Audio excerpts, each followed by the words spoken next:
各位街坊注意啦！以後啊，你買返嚟啲新鮮雞，千祈唔好用嚟炒住食啦。好似我咁整一道好食嘅五指毛肚豉油雞，皮脆肉滑，非常入味，健康又營養。大家好啊，我係阿美啊，響廣州呢邊咧開咗間大排檔做雞啊，已經有20年嘅一個經驗啦。今日咧就同大家分享一個我哋屋企呢一邊台台都必點嘅秘製豉油雞，家庭版做法非常簡單噃，一個電飯煲你就搞掂噶啦，整出嚟醬香濃郁，啲肉質咧嫩而不柴，就算你係廚房小白都可以輕鬆搞掂，成屋企人都讚你係大廚啊！如果你以前整出嚟啲豉油雞肉質發柴啊，好韌，要麼咧就係太鹹，俾屋企隻旺財都唔食啦。咁今日呢個方法你又要睇住嚟啦。第一步，我哋買翻嚟嘅走地雞，身上面咧灑一紮鹽，用你發財嘅雙手同佢做個按摩，咁樣清除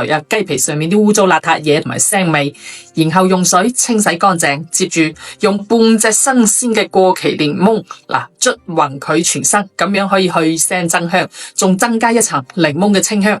第二步，拎起一壺滾水，兜頭兜面淋落隻雞身度，等啲雞皮收縮緊致。呢一個係雞皮 Q 彈爽脆嘅秘訣。第三步，重點嚟啦，五指毛肚豉油雞好唔好食呢？就關鍵在於呢一包五指毛肚鹽焗粉，只要加一包呢個啫，其他乜嘢調味料都唔使俾噶啦。嗱，好似嗰啲酒樓大飯店嗰啲都係用五指毛肚研磨成粉之後配比好嘅，鹹香度咧就啱啱好，色澤咧都好靚仔。呢一個係出面嗰啲豉油雞好食嘅秘訣嚟嘅。接住落嚟，落一殼97年畢業嘅本地花生油，一殼豉油，用你發財嘅手仔捽勻佢全身。嗱，雞腔裏面都要捽勻佢，咁樣就連啲骨都會入晒味噶啦。然後靜靜雞醃佢20分鐘啦。電飯煲底俾少少油，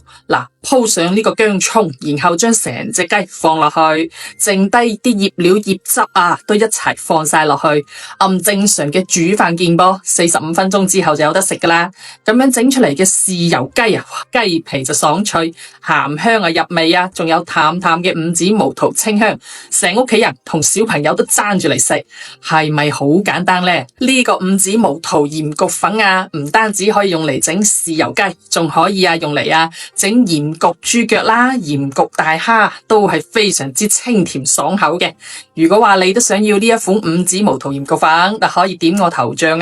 或者嚟我商品櫥窗度啦，睇下啦。趁住而家有活動，多帶幾包翻屋企，整俾你屋企嗰位嘆下啦。